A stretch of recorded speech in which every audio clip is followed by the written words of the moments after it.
오늘 성경 말씀은 이사야 40장 1절부터 5절까지입니다.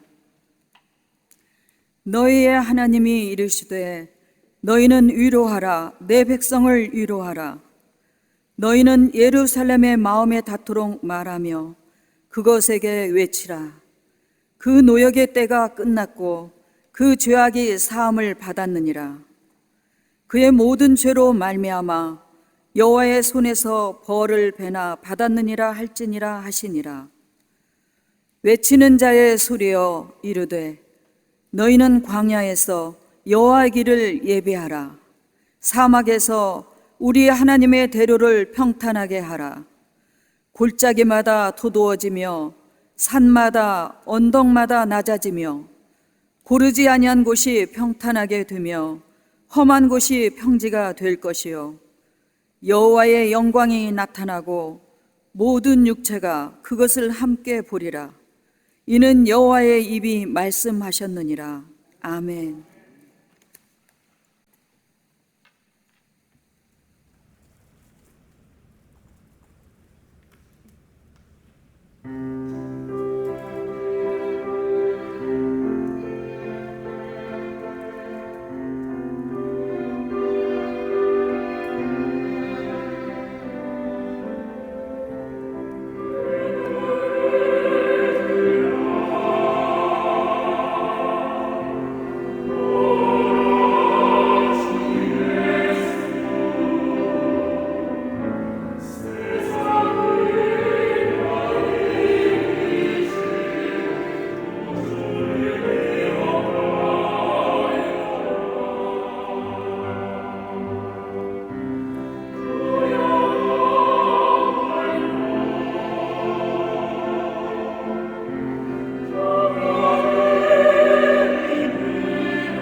우리 갈릴리 성가대 귀한 찬양에 감사합니다. 고맙습니다.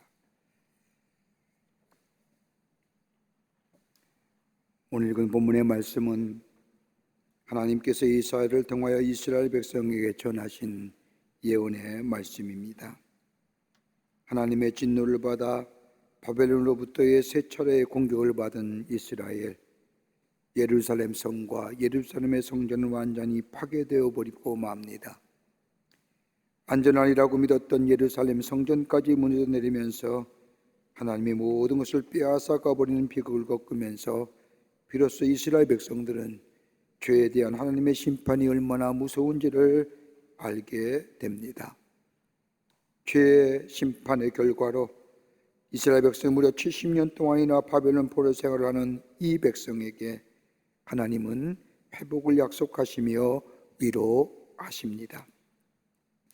이사야라는 이름의 뜻은 여호와는 구원이시다, 여호와께서 구원하신다라고 하는 이름의 뜻을 가진 이 이사야 선지자, 남유다에서 죄악으로 인하여 심판당할 유다와 더불어 이 땅에 보내실 메시아를 통하여 회복시키시고자 하는, 구원하시고자 하는 하나님의 말씀을 전한 예언자 겸 선지자입니다. 죄로 인하여 심판당하며 바벨론의 포로가 되었을 때에 하나님의 임재를 상징하는 예루살렘 성전은 불타 없어지고 예루살렘 성은 초토화되었을 뿐만 아니라 유다의 똑똑한 사람들은 다 바벨론의 포로가 되거나 노예로 사는 그때에 아무런 위로가 되지 못하고 절망하며 좌절감에 어둠 가운데 있는 저 이스라엘 백성을 향하여 하나님은 이사야를 통하여 내 백성을 위로하라고 말씀하십니다. 하나님이 위로하신다는 것은 당장 물질적인 복을 주는 것도 아니고 먹을 것을 주는 것도 아닙니다. 사회적인 환경이나 여건을 바꾸어 준다는 것 또한 아닙니다. 다름 아니라 하나님의 약속하시는 말씀으로 내 백성을 위로하라는 겁니다. 이 약속에는 소망이 있습니다. 이 약속에는 미래가 열려지는 겁니다. 이 말씀 가지고 절망과 좌절과 어둠 가운데 있는 내 백성들을 위로하라는 겁니다. 윌리엄 메이러가 하는 박사가 6.25 사변 후에 북한군의 포로가 되었던 1,000명의 미군 병사를 상대로 상담하였다고 합니다. 그의 상담의 기록에 의하면 당시 미군 포로들은 강철이나 콘크리트 벽이 없지만 정신적인 독방에 완전히 갇혀 고립된 상태였습니다. 포로들 사이에 극단적인 절망이 자포자기로 이어지며 자포자기병에 걸리게 만들었습니다. 이 병에 걸린 포로들은 담요를 머리에 뒤집어 쓴 채 막사 한 구석에서 홀로 쪽으로 앉아 있다가 이틀이 못 넘기고 죽어가는 겁니다. 그래서 이 윌리엄 메이 박사는 이 병을 가리켜서 미라스무스란 병으로 명명합니다. 이 병은 현실을 바라보면서 더 이상 희망이 없다고 느낄 때에 인간은 스스로 포기한다는 겁니다. 자포자기의 병입니다. 이 병에 걸리고 나면 살아갈 정악력과 인내심을 잃어버리게 만듭니다. 당시의 미군의 포로 가운데 약 30%, 8%가 이 병에 의하여 죽어갔다는 겁니다. 질병이나 어떤 전염병이 아니라 자포자기의 병, 자기의 좌절의 병. 그래서 왜 이러한 병이 미군 포로들 가운데 있게 되었는가 조사해 봤더니 북한군의 고도의 전술이었다는 겁니다. 인간에게 희망과 소망이 될 만한 요소를 하나씩 빼앗아 가버리는 겁니다. 여러분, 사람이 희망을 갖게 될 때는 몇 가지 것들이 있어야만이 희망을 가지고 지금의 어려움을 이겨나갈 수 있는데, 그 하나가 뭐냐? 신뢰가 있어야 된다는 겁니다. 서로 간의 신뢰를 빼앗아 버리고 맙니다.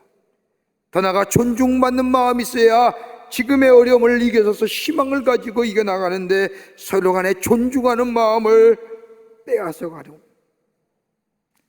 그리고 이 절망과 좌절 가운데 일어나겠다고 하는 용기, 그것조차 빼앗아가 버립니다.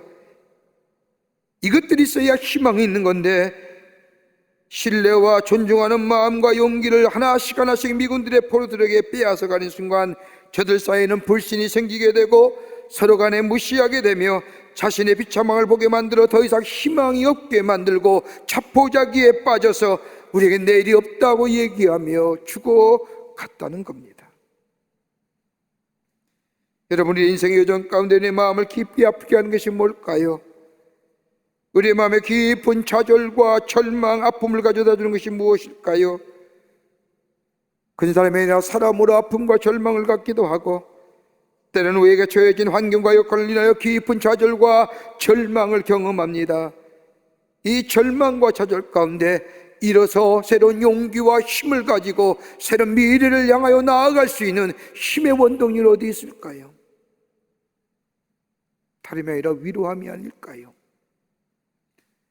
격려함이 아닐까요? 절망의 깊은 자리에서 분명한 확신을 가지고 하나님의 약속하신 약속을 다시 붙잡고 새롭게 소망을 내리며 노래를 부르며 살아갈 수 있는 것, 다시 말이라 위로함입니다. 위로가 있을 때 우리는 치유와 회복을 경험합니다.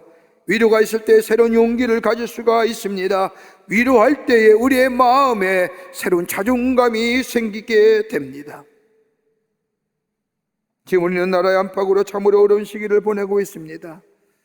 지금 우리에게 필요한 것이 뭘까요? 코로나의 종식일까요? 백신의 개발일까요? 이것보다 더 중요한 것이 있다고 한다면 우리 마음의 깊은 절망과 좌절, 이 어둠, 이걸 이겨낼 수 있는 용기는 아닐까요? 어디서 올까요? 위로함일 겁니다. 오늘 우리에게 필요한 것이 위로입니다.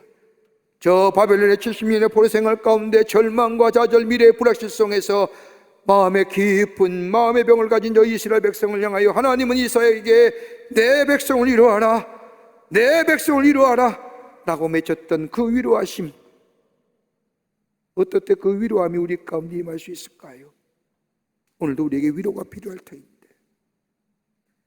오늘 본문의 말씀을 통해서 몇 가지로 함께 말씀을 나누며 은혜 받기를 원합니다. 첫째는 하나님과의 새로운 관계성이 있어지게 될 때 여기에 위로함이 있습니다. 하나님과의 새로운 관계를 회복하라는 겁니다. 오늘 본문의 말씀의 시작을 보면 너희는 위로하라, 내 백성을 위로하라 하시면서 3절과 4절의 말씀을 보면 이렇게 말씀합니다. 외치는 자여, 이르되 너희는 광야에서 여호와의 길을 예비하라, 사막에서 우리 하나님의 대를 평탄케 하라. 골짜기마다 도두어지며 산마다 언덕마다 낮아지며 헐지 아니한 곳이 평탄하게 되며 험한 곳이 평지가 될 것이요. 주의 길을 예비하라고 얘기합니다. 여기서 이사야 선지자가 말하는 예비하라고 하는 말씀은 광야에서의 여호와의 길을 예비하라는 겁니다. 여기서 말하는 광야가 상징하는 것은 다름 아니라 참담함과 피폐함을 말합니다. 여러분, 인간의 마음속에 참담함과 피폐함을 가져주는 게 뭘까요? 다름이 아니라 내 안에 있는 악한 요소들, 죄악된 것들, 마음의 악한 것들을 제거해버리라는 겁니다. 마음의 악한 것들을 제거할 때에 하나님이 거기에 임재해 주신다는 겁니다. 그러면서 골짜기마다 도두어지며 작은 산이 낮아지며 고르지 않는 것이 평탄하게 되며 험지가 평지가 될 것이라고 하는 말씀은 다름이 아니라 하나님 앞에서 악한 것들을 제거하고 온전하고 겸손하고 겸허한 심령으로 낮아지는 심령이 되라는 겁니다. 인간의 노력과 지혜가 아니라 심령의 새로운 변화를 가져 하나님 앞에 겸손한 자로 겸허한 마음을 가질 때에 하나님은 우리를 회복시키시고 치료해 주시고, 다시 말하여 우리에게 위로해 주신다는 겁니다. 여러분, 인간의 불행이 어디서부터 시작이 됩니까? 여러분, 물질과 사회적 여건과 환경이 나빠서 인간의 불행한 겁니까? 아닙니다. 가만히 생각해 보십시오. 우리의 불행이 어디서 시작됐을까요? 다름이 아니라 자기 우상합니다. 나를 우상하는 데부터 시작이 됩니다. 하나님을 부인하고 피조물된 자신의 위치를 떠나려 할 때에 인간의 불행이 시작됩니다. 여러분, 에덴 동산의 타락은 어떻게 시작됐습니까? 저 인간이 하나님처럼 되려고 하는 마음, 하나님과 같이 되고자 하는 그 마음, 자신의 존재를 떠나게 될 때에, 자신의 위치를 떠나게 될 때에 인간의 불행은 시작이 되는 겁니다. 그러나 하나님의 인정하고 하나님의 뜻 안에 사하고 자기를 인정하는 사람에게는 문제가 없습니다. 은혜 안에 살면서도 그 은혜 안에 자신을 발견하지 못하는 것처럼 불행한 인간은 없습니다. 사랑받으면서도 받는 줄 모르고 사는 것처럼 불행한 인간은 없습니다. 자기를 우상할 때 인간 불행한 겁니다. 또 하나 있다면 자신에게 주는 은사를 깨닫지 못하는 사람, 불행한 사람입니다. 내가 소유하고 내가 가진 것에 대하여 만족하지 못하고 감사하지 못하는 삶, 그러게 다른 사람은 그것을 비교하며 내가 가지고 있는 것보다 다른 사람이 더 좋은 것 같은 이 비교의식 가운데 내 안에 불평이 생기고 불만이 생기고, 그 불평과 불만이 상승되기 위한 내 안에 시기와 질투를 낳는 마음, 이것처럼 불행한 인간 없습니다. 자족함이 있으면 기쁩니다. 만족감이 있으면 기쁩니다. 그러나 불평과 불만이 상승을 일으켜 시기와 질투가 내 안에 있으면 이처럼 불행한 사람이 없습니다. 또 하나 있다고 한다면 할 수 있는 것은 소홀히 여기고 할 수 없다는 일을 하겠다는 사람, 불행한 사람입니다. 미련한 사람입니다. 미련하기에 불행한 사람입니다.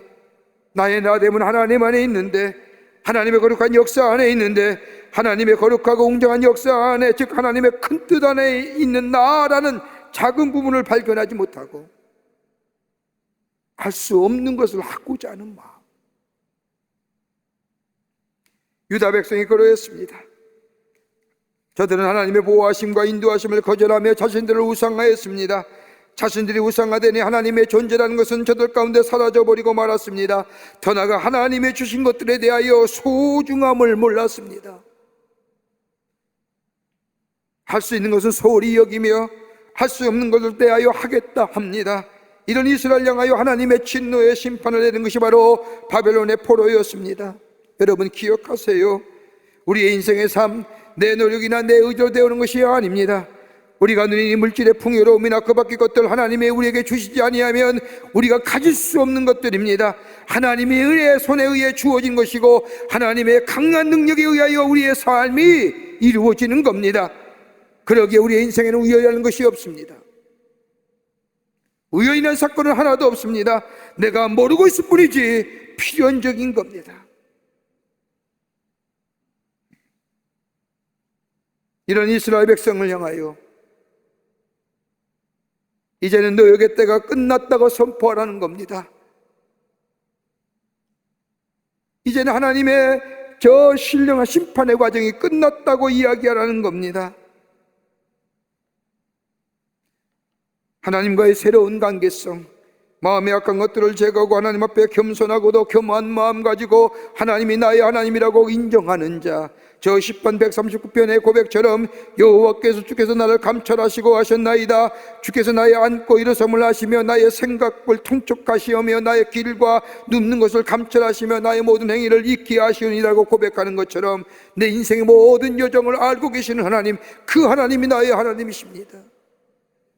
더 나아가 로마서 8장 28절의 고백처럼 하나님을 사랑하는 자, 곧 그 뜻대로 부르심을 입은 모든 자들에게는 합력하여 선을 이루신다고 고백하는 것처럼 하나님을 인정하며 하나님의 지혜와 인도하심이 내게 있음을 고백하며 나의 삶이 하나님이라고 고백하는 그 자에게 하나님은 우리에게 위로해 주시며 그 위로가 우리에게 치유가 되시며 회복해 하시며 우리의 길을 인도하실 뿐만 아니라 우리에게 용기와 힘과 격려를 통하여 이 앉은 자리에서 일으켜 새로운 미래를 향하여 나아가게 하시는 은혜가 임하게 됩니다. 이거 고백하라는 겁니다. 여기에 위로가 있는 거예요.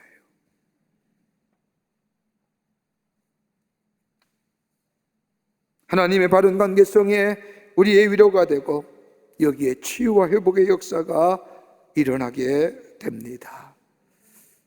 둘째는 은혜를 선포하라는 겁니다. 하나님의 은혜가 있다는 것을 선포하라는 겁니다. 여러분, 은혜가 무엇일까요? 다름이 아니라 거저 주시는 하나님의 놀라운 사랑과 자비와 긍휼입니다. 거저 주시는 거예요. 오늘 이사야 40장 2절 말씀을 보십시오. 그 노역의 때가 끝났고 그 죄악의 사함을 받았느니라. 그의 모든 죄로 말미암아 여호와의 손에서 벌을 배나 받았느니라 할지니라 하시니라. 여기서 말하는 노역이란, 다른 성경의 말씀을 보면 복역이란 뜻을 떴습니다. 노역 또는 복역이라는 것은 죄수들의 징역살이를 말하는 겁니다. 여러분, 징역살이 하는 것 그냥 간 걸까요? 아닙니다. 이유가 있어 간 겁니다. 유다 백성이 그러한 겁니다. 저들이 바벨론에 의해서 예루살렘 성전이 초토화되고 수많은 사람들이 바벨론에 잡혀 포로 생활하는 것은 다름이 아니라 저들이 가졌던 죄악의 결과입니다. 그런데 그 이스라엘 백성을 향하여 하나님은 노역의 때가 지났느니라, 복역의 죄가 지났느니라, 끝났느니라고 얘기하실 뿐만 아니라 더 나아가 율법의 시대가 끝나고 은혜의 시대가 도래했느니라, 진노가 멈추고 은혜가 다가왔다고 선포하라는 겁니다. 여러분, 복음의 핵심이 뭘까요? 다름이 아니라 죄사함을 선포하는 겁니다. 요한복음 3장 16절의 말씀처럼 하나님의 세상을처럼 사랑하사 독생자를 주셨으니 누구든지 저를 믿는 자마다 멸망치 않고 영원한 생을 얻는다고 하는 것처럼, 누구든지 주의 이름을 부르는 자는 구원을 얻는다고 하는 말씀처럼, 다름이 아니라 죄 사함을 받아 새롭게 되는 은혜, 죄에 대한 용서가 좋은 소식입니다. 이건 거저 주신 은혜입니다. 하나님을 믿기만 하면, 예수가 나의 구원의 주임을 고백하기만 하면, 하나님께로 돌아오기만 하면 다시는 회복케 하시는 하나님의 은혜, 매맞는 시대가 아니라, 심판과 절망과 좌절의 어두운 시대가 아니라 용서와 회복과 치유의 시대가 도래한다는 겁니다. 그러기에 바울은 고린도후서 6장 2절 말씀에 보라 지금은 은혜 받을 만한 때요, 보라 지금은 구원의 날이라고 말하는 것처럼 지금은 은혜를 받고 누리는 시대라는 겁니다. 은혜와 용서를 선포하라는 겁니다. 이것이 바로 우리의 위로가 된다는 겁니다. 하나님의 은혜가 있습니다.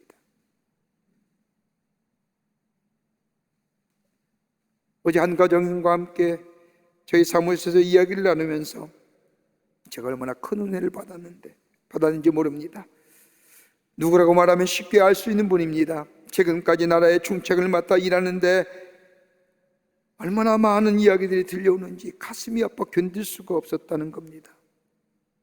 수많은 사람들의 때로는 비만과 가슴에 비수를 꽂는 듯한 말을 들을 때마다 도무지 견딜 수 없었던 이 권사님, 그렇다고 해서 가까운 사람에게 말하기도 그렇고, 자기 아래 있는 밑에 있는 부하에게 얘기하기도 그렇고, 골방에 들어가 하나님 앞에 기도합니다. 하나님, 왜 우리에게 이런 아픔을 주시는지요? 하나님, 왜 이렇게 큰 어려움을 주는지 모르겠습니다. 가슴을 쥐어짜며 하나님 앞에 기도하는데, 그때 이 권사님 마음속에 불현듯 다가오는 일들이 자신의 생애를 뒤돌아보면서 자신의 지나온 생애가 쭉 돌아가는데, 그때마다 고비 때마다 어려움 때마다 하나님이 건져주시고 지키시고 인도하시고 보호하신 그 하나님의 은혜가 이 권사님 마음속에 탁 다가오더라고요.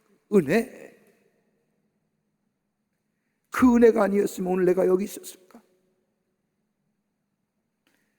그 은혜가 아니었으면 내가 오늘 이 자리에 설 수 있었을까? 삶의 여정 가운데 때마다 시마다 베푸신 하나님의 은혜, 하나님의 자비와 하나님의 긍휼하심과 하나님의 사랑이 없었더라면 내가 오늘 이 자리에 있었을까? 그 마음이 불현듯 이 권사님 마음속에 꽉 와닿는데, 마음속에 하나님을 향하여 원망하며 불평했고, 하나님 왜 이렇습니까? 라고 하는 마음이 사라지고 내 안에 그 마음이 드는 순간 얼마나 많이 눈물이 흘리는지.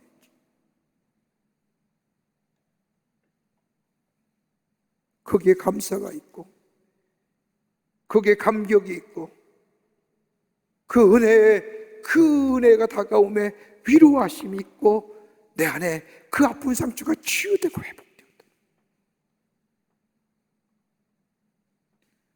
여러분, 하나님의 위로하심이 어떤 걸까요? 엄청난 물질이나 그 밖에 주위의 환경과 여건이 달라진다고 해서 우리가 우리에게 위로가 될까요? 아마 그런 위로는 한시적일 겁니다. 그러나 내게 베푸신 하나님의 은혜 여전히 유효하시고, 은혜 베푸시고 은혜 있게 하시고 은혜 주실 그 은혜에 거하는 삶, 은혜 안에 있기에 지금의 아픈 상처 넉넉히 이길 뿐만 아니라 예비하시고 준비하고 계시는 하나님의 은혜를 생각할 때에 그저 감사와 찬송이 나올 수 있다는 것, 이것이 우리의 위로되는 거예요. 신학자의 월트 브루금이라는 사람은 이야기하기를, 현대에는 하나님의 뜻이나 하나님의 말씀을 자꾸 부스럼내면서 축소하라는 병이 있다고 이야기합니다. 은혜를 은혜로 받으면 좋을 텐데 납득이 가면 가든 납득이 안 가면 안 가든, 납득이 가면 아하 하면서 그럭하면 되고, 납득이 안 가면 판단을 좀 미루면서 언젠가는 이해가 될 때가 있겠지라고 하며 좋을 터인데, 현대에는 그러하지 못한다는 겁니다. 자꾸 하나님의 말씀을 축소하거나 믿으려 하지 않는다는 겁니다. 그 이유가 무엇이냐? 이 월트 브루그만 학자는 이렇게 얘기하죠. 그 하나가 다름이 아니라 과학과 기술주의의 사고방식이 우리로 하여금 하나님의 말씀을 자꾸 축소하거나 불신하게 만든다는 겁니다. 신비는 신비로움 그대로 두면 좋을 터인데 과학과 기술주의가 자꾸 이 신비로움을 깨트린다는 거예요. 그러니 소중한 신비가 갖는, 미스터리가 갖는 능력을 잊어버린다는 겁니다.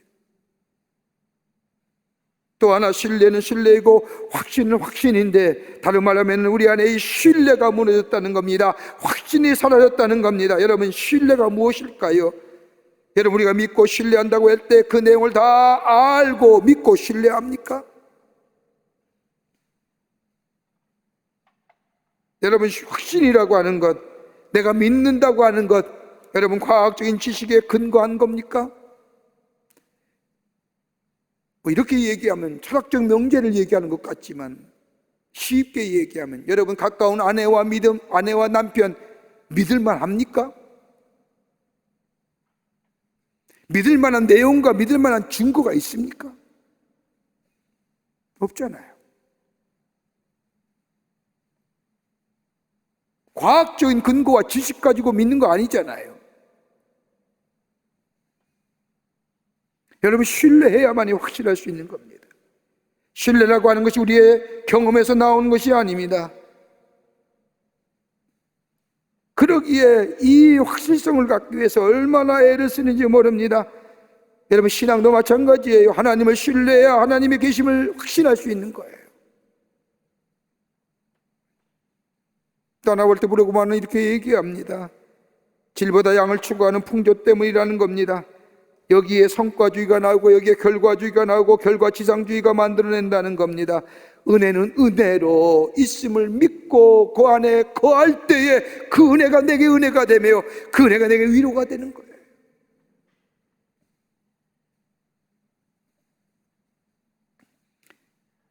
해밍의 단편집 모음집에 보면 이런 이야기가 하나 있습니다. 스페인은 엄한 아버지가 있었는데 아들이 엄한 아버지의 엄격함에 견디지 못하고 집을 나가버렸습니다. 집을 나온 아들 방황합니다. 아버지는 너무나 괴롭습니다. 그를 좀 더 사랑으로 대하지 못한 데한 가책도 있고 좀 더 잘 취해줄 것이라고 하는 안치움도 있습니다. 많은 날을 괴로워하다가 결심을 하고 아들을 용서하고 집으로 불러들일 생각을 하고 이 생각 끝에 신문 광고를 내기로 결심했습니다. 그 아들의 이름은 파코였습니다. 신문 광고에 파코, 화요일 정오에 저 몬타나 호텔에서 만나자 내가 다 용서했느니라, 다 용서했다. 그리고 아빠가 이렇게 신문에 간단하게 광고를 했는데 만나자는 시간과 만나자는 일자의 호텔에 가보니 무려 800명의 젊은이가 모인 겁니다. 저들 이름이 다 파코입니다. 용서를 기다리는 사람들, 위로받고 싶은 사람들,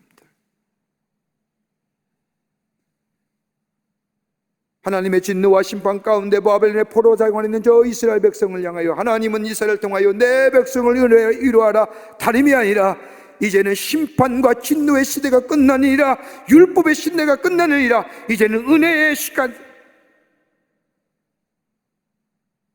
거저 주시는 하나님의 은혜, 그 은혜가 있기에 내가 오늘 여기 있고 오늘도 그 은혜 안에 있으며 다가올 하나님의 주신 은혜를 기대하며 그 은혜가 선포되어질 때에 우리는 위로함을 얻고 여기에 용기와 그리고 새로움의 역사를 경험하는 놀라운 은총이 임하게 됩니다. 이 은혜를 선포하는 거예요. 끝으로 하나님이 사랑 안에 있다는 것이 우리의 위로가 된다는 겁니다. 하나님의 사랑에 기대어 산다는 거예요. 오늘 이사야 40장 5절의 말씀을 보면 여호와 영광이 나타나고 모든 육체가 그와 함께 보리라. 이는 여호와 입에 말씀하셨느니라. 다시 말해요, 하나님의 사죄, 하나님께서 사죄했음을 선포하라는 겁니다. 내가 죄를 사하였느니라. 너의 노역은 끝이 났으며 이제는 은혜의 때이다. 더 이상 친노의 자식이 아니요 은혜의 자식이며 죄 사함을 받은 하나님의 자녀로서의 삶을 살게 되었다라고 우리 하나님께서 너희가 선포하라는 거예요.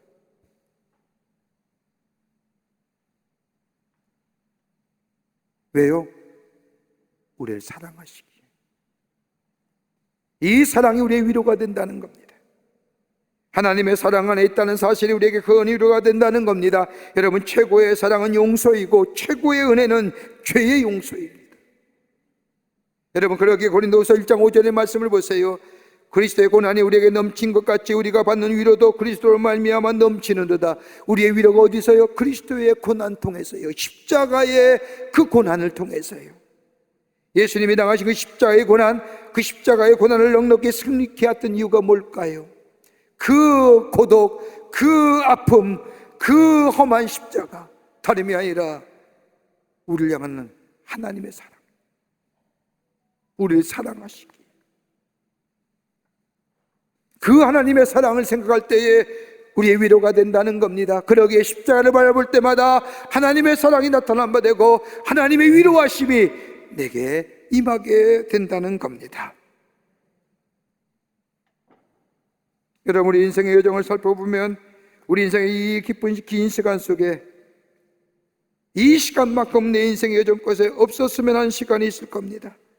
그것이 때로는 고생의 시간이든 실패의 시간이든 아픔의 시간이든 이 시간만큼은 내 인생 가운데 지우개로 쥐고 싶은 생각, 쥐고 싶은 시간이 있을 겁니다.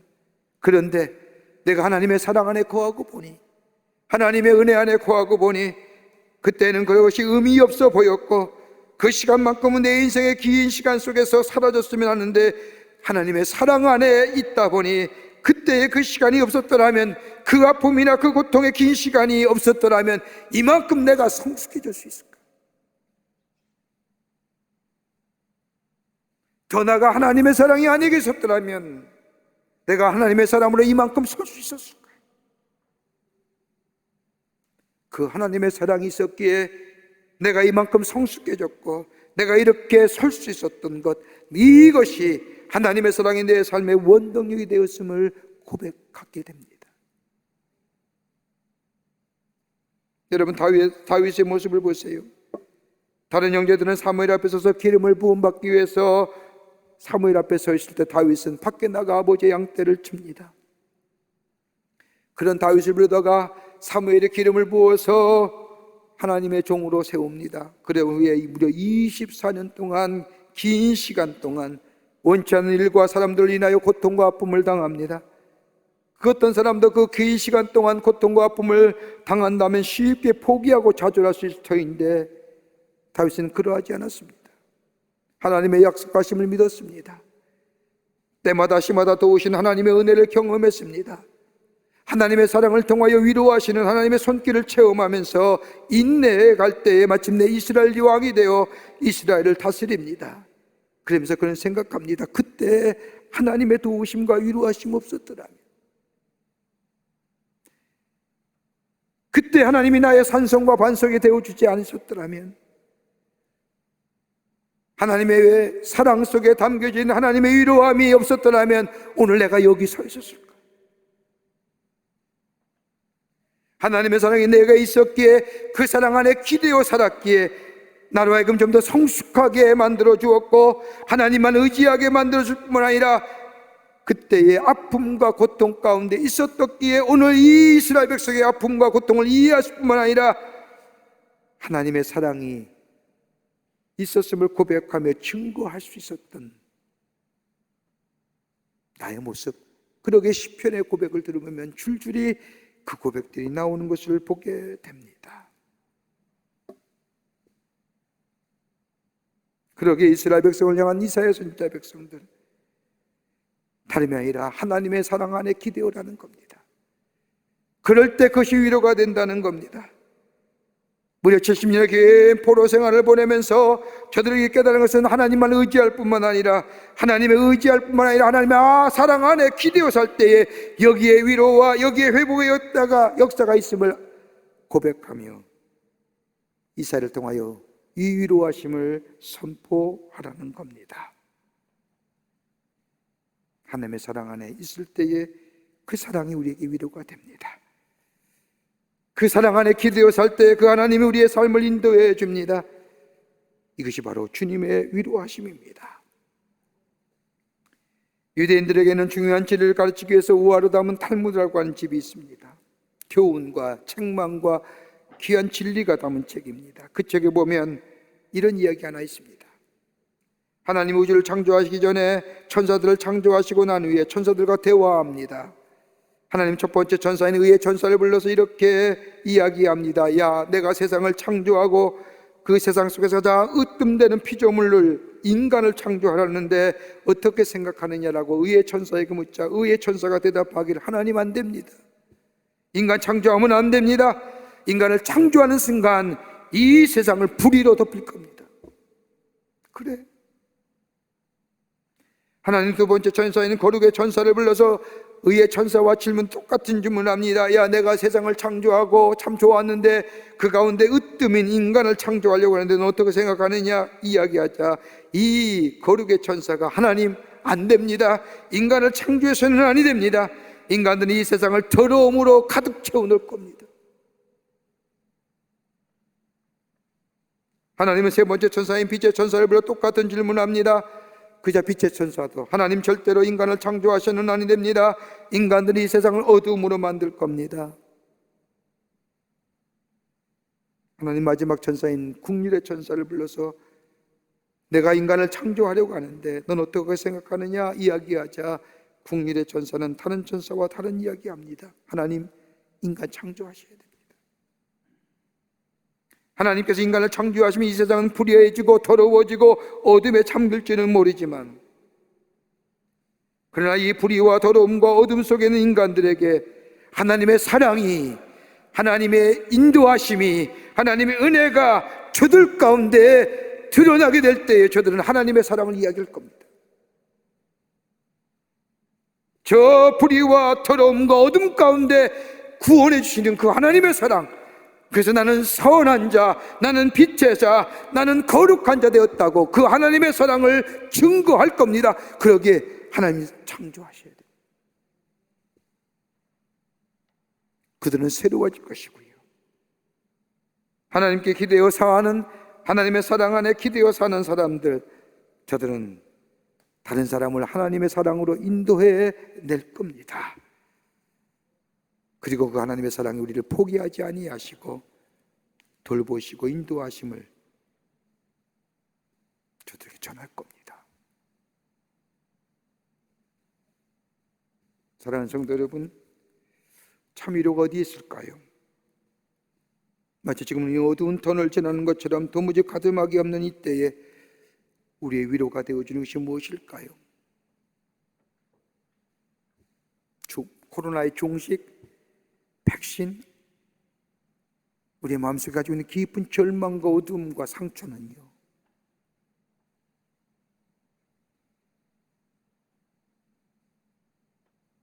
비관할 것도 없고 왜 그러냐고 물을 것 또한 없지만, 무엇이 잘못되었냐고 비관할 것 또한 없습니다만, 그러나 오늘 주님 우리에게 말씀하시는 거예요. 내 죄가 사하여졌느니라, 너에게 때가 지나갔느니라. 이제는 은혜 받을 만한 때요, 은혜의 시대요, 진노가 아니라 사랑의 시대요, 베푸신 하나님의 자비와 긍휼 안에 거할 때 내 죄가 사하여졌느니라, 너에게 때가 지나갔느니라, 이제는 은혜 받을 만한 때이라고 말씀하신 이 주님의 음성을 듣고 그 말씀을 신뢰하며 확신 안에 거하게 될 때 이것이 우리의 위로가 됩니다. 이 위로하심이 여러분과 저 가운데 넘쳐나는 복된 삶 되시기를 주의 이름으로 축원합니다.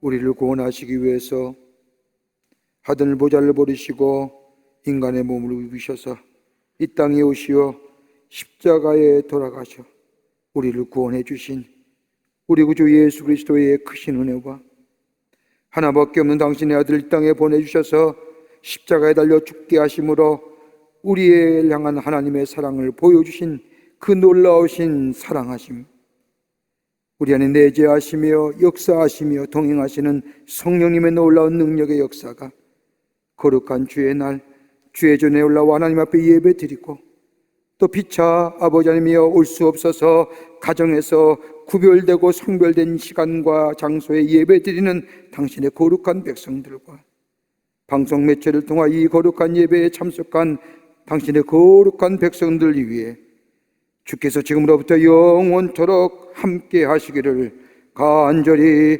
축원하옵나이다. 아멘.